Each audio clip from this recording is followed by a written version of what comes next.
Eu sou Laura Canepa, eu fiz meu doutorado sobre cinema de horror brasileiro em 2008 na Unicamp e mais recentemente eu escrevi alguns trabalhos sobre o cinema espírita no Brasil. O horror no cinema brasileiro, ele tem uma trajetória que pra gente descrever, ela é um pouco complicada porque na maior parte das vezes ele não aparece, digamos, puro, assim, né? Ele é um gênero que vai aparecer nos filmes misturado com outros gêneros, no início, por exemplo, com a comédia. Então, o primeiro filme que eu considero que tem alguma relação com horror no Brasil, pensando no cinema de longa-metragem, é um filme de 37, do Lulu de Barros, chamado Jovem Tataravô. E esse é um filme que tem ligação com o espiritismo de mesa branca, como era chamado naquela época, né, em que um grupo de pessoas ricas e um pouco irresponsáveis, eles encontram um tipo de papiro antigo que ensina a invocar espíritos, e eles se reúnem numa mesa tipicamente para sessões mediúnicas, assim, e eles acabam chamando o espírito incorporado de um tataravô que morreu no começo do século XIX, e aí ele vai aprontar uma série de peripécias e tal, e para ser mandado de volta para o além, porque ele quer casar com todas as mulheres, ele é meio tarado, ele fica muito empolgado com uma certa liberalidade dos costumes no Rio de Janeiro e tal. Quando ele vai ser mandado de volta, eles perderam o pozinho que ajudava a fazer o ritual e recorrem a um pai de santo, né, para despachar o tataravô de volta. Então, digamos, essa primeira manifestação de alguma ligação do cinema brasileiro com o repertório do horror, ela passa pelo sobrenatural e, de certa maneira, pelo espiritismo, não o espiritismo mesmo, mas aqueles clichês a respeito do espiritismo que circulavam socialmente, assim. Décadas depois, quando o Mojica vai fazer os primeiros filmes brasileiros auto-intitulados, filmes de horror e tal, o espiritismo ele vai aparecendo de maneira mais recorrente, mas quase sempre muito misturado com a ideia do fantasma, da assombração, né, que é talvez do horror sobrenatural o elemento mais presente no cinema de horror brasileiro, né, pensando no horror sobrenatural do tipo lobisomem, vampiro, não é algo que está muito presente no cinema nacional, aparece uma vez ou outra, mas se a gente pensar em termos do sobrenatural, a ideia mais recorrente é a casa mal assombrada, o fantasma, eventualmente o demônio, a possessão, né, são os assuntos que eu diria que mais aparecem, assim. Eu acabei tendo algum tipo de curiosidade, interesse pelos filmes espíritas de uma maneira um pouco transversal, quer dizer, foi percebendo o quanto que algumas questões ligadas ao espiritismo apareciam em filmes de terror brasileiros, né? Então, o que eu fui observando, especialmente nos filmes de terror, ou mais ou menos de terror brasileiros feitos a partir do final dos anos 60, é que um certo sensacionalismo popular, que era voltado a contar histórias de mistério aparentemente reais, então uma casa mal assombrada em um determinado lugar, um fenômeno de possessão e de telecinese que está acontecendo. Esse tipo de exploração que era feito no jornalismo vai respingar, digamos assim, em alguns filmes de terror populares, né? E às vezes conjugado com promoções em revistas, por exemplo, a revista Planeta, em 78, ela fez uma promoção de relatos sobrenaturais, né? Ela era da Editora 3 e que estava ligada ao lançamento de um filme do Walter Hugo Cury chamado As Filhas do Fogo, e que um dos temas que aparece no filme, nem é o tema mais importante, é uma personagem que tenta gravar vozes de pessoas que já morreram. Ela circula onde a amada dela circulava antes, tenta gravar essas vozes, né? E no lançamento do filme houve essa relação com a Editora 3. Também casos como um filme como Excitação, do Jean Garret, em que o fantasma é inclusive benéfico. O filme é de terror, mas o vilão é um cara que tá vivo, um cientista louco, um psicopata e tal. E quem vem resolver a situação, contar a verdade, é um fantasma que aparece na casa inicialmente como assombração, mas depois ele vem, na verdade, ajudar a protagonista a resolver a ameaça que ela tá sofrendo. Ou então histórias sobre reencarnações. Então, personagens que trazem o azar com eles, né? E que depois eles vão descobrir que isso é um resgate de uma vida passada e tal. Então, o tema ele vai aparecendo nos filmes que me interessavam por terem uma relação com o terror. E me parece que nesse período dos anos 70, essa relação é a mais frequente em filmes que trabalharam com a ideia do espiritismo. Isso não se repete hoje, por exemplo. Né? E mesmo nos anos 70, se a gente tentar imaginar um filme como Dona Flor e Seus Dois Maridos, que é um filme que não dá pra dizer que é um filme espírita, mas que vai trazer essa ideia da presença de um fantasma e tal.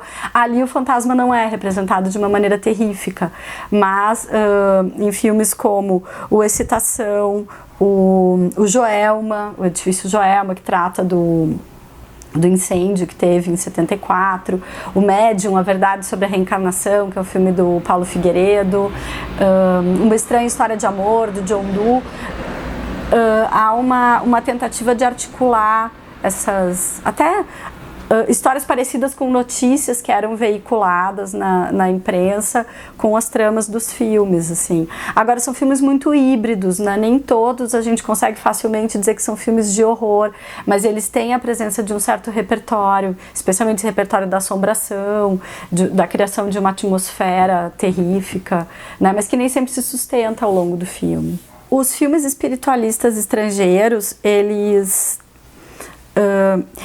não têm uma característica muito típica do espiritismo brasileiro, que é que é a ideia de uma espécie de santificação do médium, da pessoa que consegue fazer o contato espiritual. O Brasil tem um certo culto a essas figuras que se apresentam como médiuns, o Chico Xavier, que é, digamos, o nome principal, né? E no cinema brasileiro, essa figura, pelo menos nos filmes dos anos 70, ela é mais trabalhada como se fosse alguém especial, né? Diferente do filme espiritualista estrangeiro. O país em que você tem a maior comunidade espírita do mundo é o Brasil, né? E aqui o espiritismo ele se conjuga muito bem com as religiões de matriz afro-brasileira.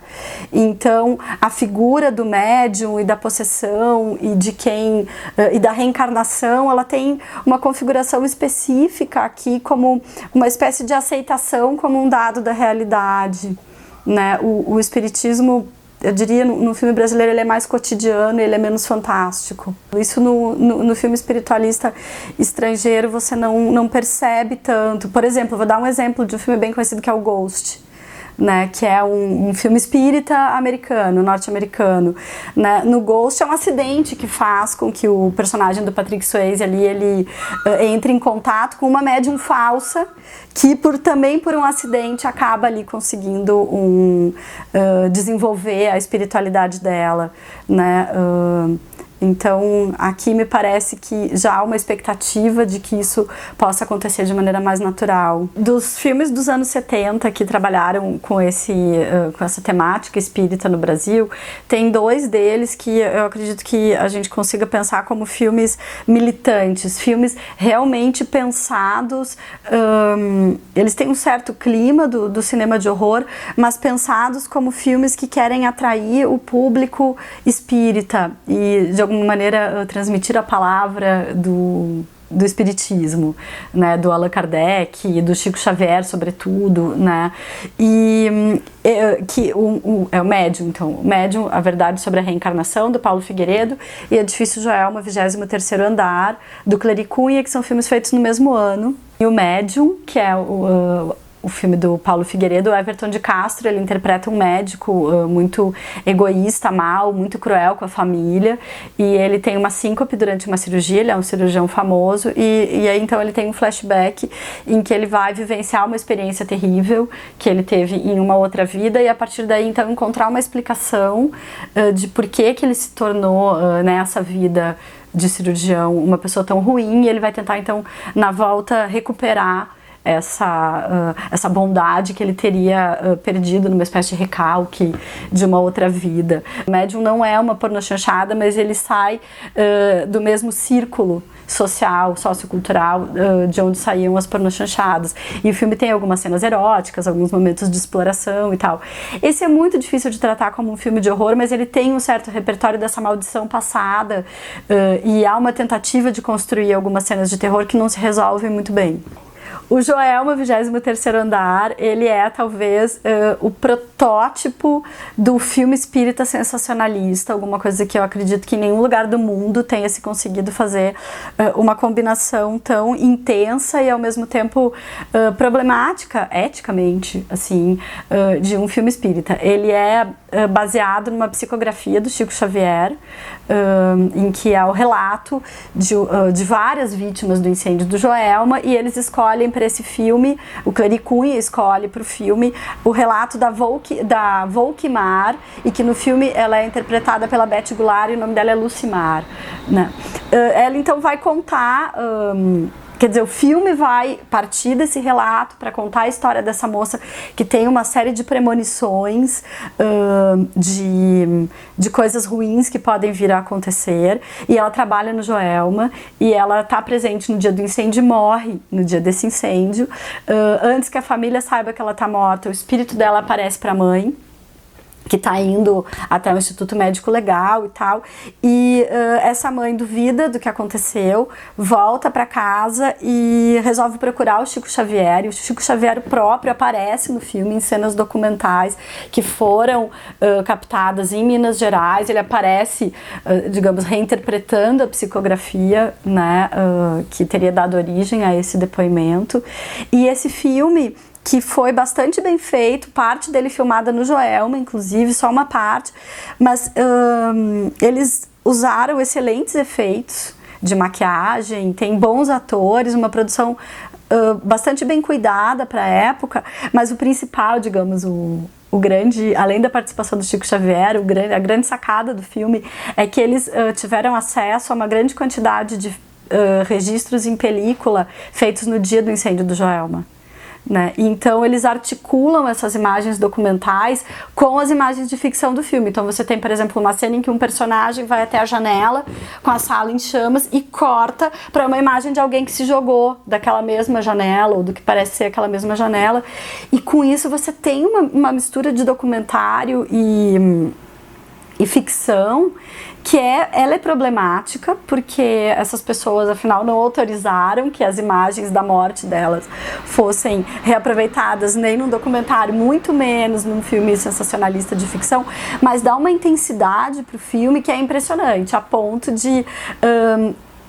eu acho que é muito difícil passar indiferente a uma sessão desse filme. Você sai mal, e quem tiver crenças no sobrenatural pode sair um pouco assustado, né? Porque é um filme bastante pesado e que faz um uso um pouco ofensivo e muito bem feito do ponto de vista das soluções de linguagem, assim, do que deve ser um dos piores incêndios do mundo, né? E então eu diria que ele é uma obra importante de ser conhecida. Ele tem seus problemas, que hoje, olhando com uma certa distância, a gente pode fazer uma série de críticas, mas ali naquele momento o filme foi um grande sucesso, teve mais de 1 milhão de espectadores. Os caras que tinham feito a reforma do Joelma, os donos do prédio, ficaram furiosos, né? Então teve um certo impacto na imprensa, e é um filme que eu acho que merece até ser mais estudado. Eu falei um pouco sobre ele na minha tese, voltei a escrever sobre ele depois, mas eu gostaria muito de ver outras pessoas fazendo um trabalho só sobre esse filme, inclusive de reconstituir o processo de feitura dele, né? Porque é talvez uma das obras mais estranhas e características de um certo tipo de exploração do espiritismo no Brasil naquele momento. Os filmes espíritas dos anos 2000, eles são bem diferentes desses filmes dos anos 70, que eu diria que teve um pequeno ciclo de filmes espíritas e espiritualistas, esse ciclo muito ligado ao sistema da boca do lixo, né? E de uma tentativa da própria indústria da boca de escapar de vez em quando da ideia do cinema erótico e procurar outras formas de contato com o público. Esses filmes, de maneira geral, eles eram feitos por produtores da boca, né, desse cinema popular. Aquele cinema popular da boca do lixo não é alguma coisa que a gente consegue encontrar paralelo hoje, né?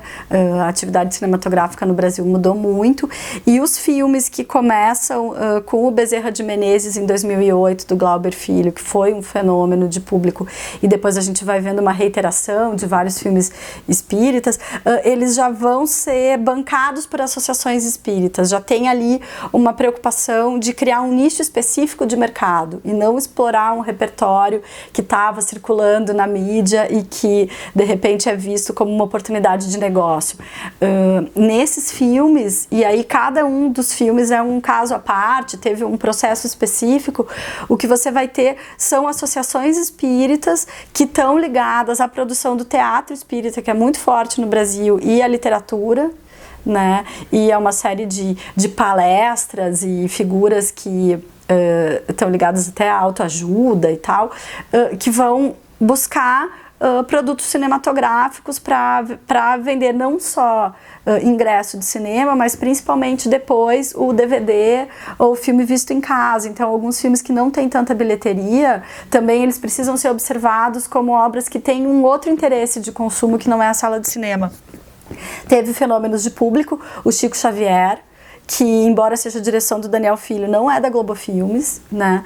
O Nosso Lar, que foi um estrondo de público, e o Bezerra de Menezes são, digamos, os 3 filmes principais. Essa onda desses filmes nacionais espíritas, ela foi, digamos assim, precedida por um ciclo longo norte-americano, né? De filmes que vão abordar os temas da reencarnação e das figuras mediúnicas e dessa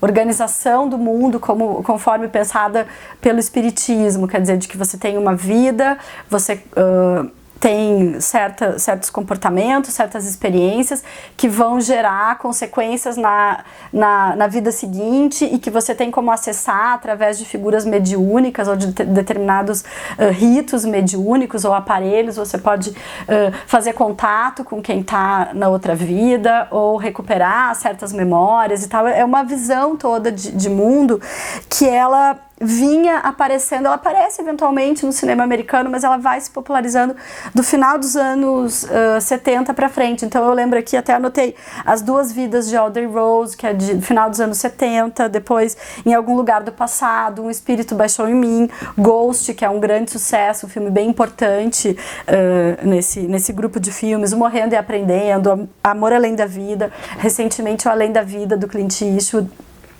É um grupo de filmes, então, que vai começar a recuperar ou a apresentar para o mundo o espiritismo, digamos, dentro de uma matriz do melodrama e, eventualmente, dialogando com o horror, como no caso da Audrey Rose e alguns momentos do Ghost.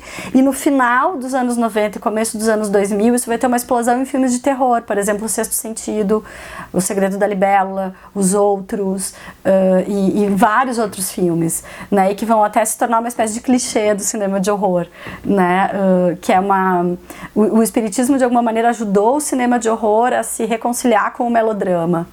Né? Então, quando você quer fazer um filme de horror família, você coloca esse tema da reencarnação, de um certo acerto de contas com o passado, e esses filmes de horror, eles podem ser consumidos em sessão da tarde por pessoas que não são tão interessadas no gênero e tal, né? Isso teve um reflexo no Brasil. Houve uma tentativa com um filme do João Falcão chamado Fica Comigo Esta Noite, que é um filme de 2006, estrelado por atores globais. O filme não foi um grande sucesso e esse filme é de 2006. Logo em seguida, a comunidade espírita começa a perceber que esses filmes em torno desse tema podem render público e interesse e mídia, e E aí, com o sucesso do Bezerra de Menezes, que foi um fenômeno de público em sala de cinema, você vai ter uma série de filmes, alguns deles quase trabalhando com figuras santificadas, como é o caso do Chico Xavier, né? E outros um pouco mais cotidianos, tratando de dramas familiares, alguns até comédias e tal. Vai haver uma tentativa de aplicar ao cinema aquilo que já funcionava bem no teatro e na literatura espírita. Nem todo filme de fantasma é um filme espírita, né? A ideia do fantasma é uma ideia muito mais antiga do que a ideia do espiritismo. Ela está presente em todas as culturas, enquanto o espiritismo que a gente está tratando aqui, ele é de tradição ocidental, positivista, evolucionista, bastante característica de uma época, de uma sociedade. Então, a ideia de que, digamos, o espírito permanece e pode circular por aí, que é a ideia do fantasma, ela é muito mais ampla. O filme espírita, esse fantasma, que não é um fantasma, mas é um espírito desencarnado, ele pertence a uma organização específica, né, em que esses espíritos eles encarnam, eles têm uma série de tarefas a cumprir, quando eles desencarnam, eles têm uma série de estágios que eles vivem no outro mundo, no além, e eles retornam em outros corpos para evoluir como espíritos e para melhorar o mundo e etc. E esse fantasma dentro do espiritismo, ele faz parte de uma visão específica de mundo, né? E além disso, os filmes espíritas eles tendem a positivar a figura do fantasma. O espírito, mesmo que ele tenha momentos de crueldade, ele está em tratamento, digamos, ele está em evolução. E uma história de horror, você pode ter fantasmas que são maléficos e ponto final. Por exemplo, o fantasma do filme de horror japonês, digamos, a Samara ou a Sadako, né, na versão japonesa. Ali você não vai apaziguar esse fantasma. Ele é um espírito maléfico e ele não vai evoluir, né? Ele precisa ser... Você não negocia com ele não aprende nada, né? Então, o fantasma é um personagem muito mais variado do que esse espírito dentro da lógica, não é nem do espiritismo, mas do filme espírita, que é uma lógica bastante limitada e muito clichê, digamos, né? Eu acredito que obras espíritas possam ser mais complexas do que a estrutura que a maioria desses filmes acaba apresentando.